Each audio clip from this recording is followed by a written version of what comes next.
Today we're going to talk about the elephant in the room, the dash camera. Are they watching me? Coming up.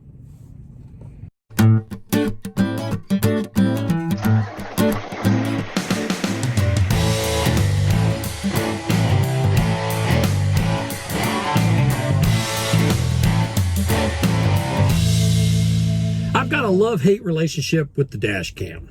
Everybody thinks with the dash cam, internal dash cam, the company's sitting there watching you.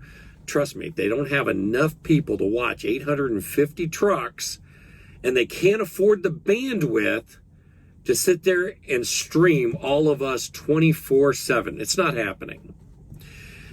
What really happens is when there's an event, it uploads to the cloud. Do you have the login to your camera? If not, why not? Get with Safety, and they'll gladly give you a login. At this point, I want to add a disclaimer. The views and opinions and facts that I express in this video are all my own opinion, nothing having to do with Millis, and I do not have any inside information.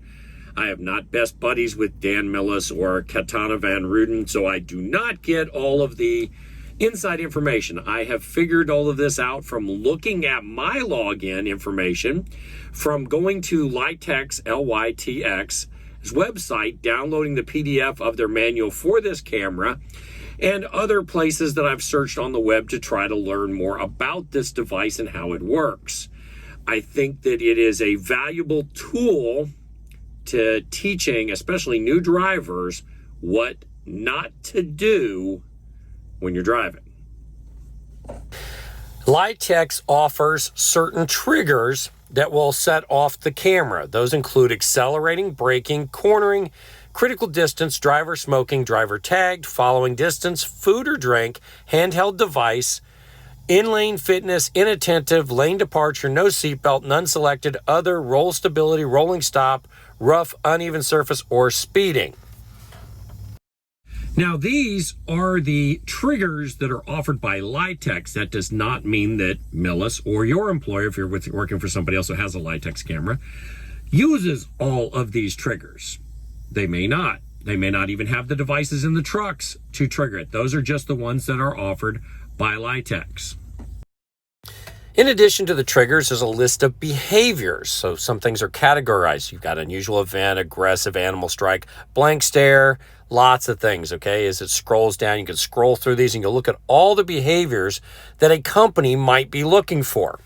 Now, I've only seen a few of these actually used on things that I've done, such as following distance or late response, and I'll show you that when I come to my camera feed. It appears there are two types of events, coachable events and events that are just resolved with a 0 score.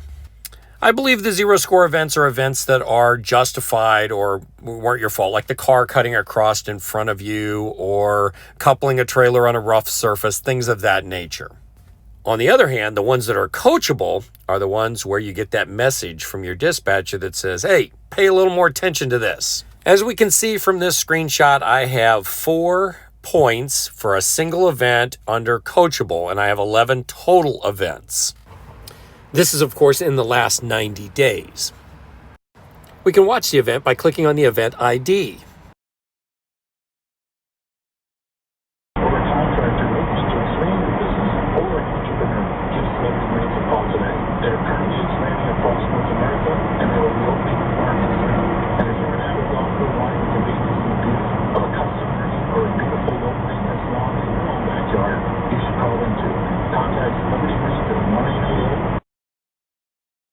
As we saw, I did go slightly over the yellow line, giving this guy a little extra room as I was passing him.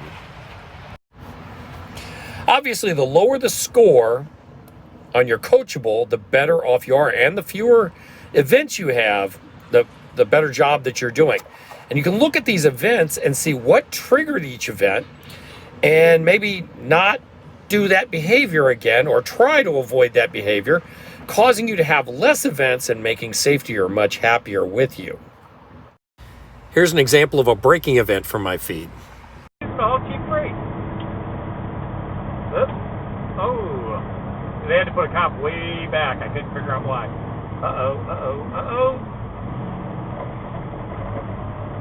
I had to use a little more brake than I wanted because the truck driver got in the wrong lane. They put a cop way. And here's my one coachable event that I've had in the last 90 days, which is getting ready to drop off. And hopefully I will have a 0 score and maintain a 0 score for the near future. Podcasts, you can hear it all on TuneIn.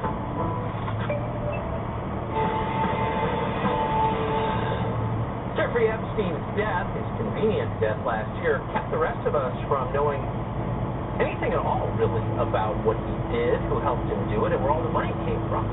Authorities tonight are taking radical... I have a love-hate relationship with the camera. Every time that sucker goes off and starts blinking, I just know I did something stupid and hate it. On the other hand, I know that it's beneficial to me that when safety reviews the video, they can clearly see that my hands were on the wheel. I wasn't playing with my phone. I wasn't making a sandwich in the back. I was doing what I was supposed to be doing. And they cleared the event with a resolved and 0 points. Yes, I have a following too close where I was following a bit too close to that individual. And I was inside of 2 seconds because I knew the car was going to move out of the way, but I should have backed off more. I also had vehicles behind me. But that's just part of the video, part of what the video does.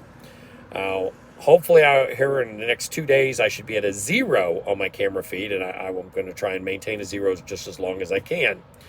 But I'm sure there will be some trigger that I set off sooner or later that will happen. I hope this video has been informative. I hope you've learned from it. And I hope that you'll like, share, and follow. If you see that I did something wrong or something is not right that I said, be sure, comment below. Like I said, I had to learn all of this stuff on my own. I had to read the manual for the camera, and I had to just analyze the stuff that shows up in my feed and the triggers that set off my camera. Maybe your feed has something different in it. Thank you for watching.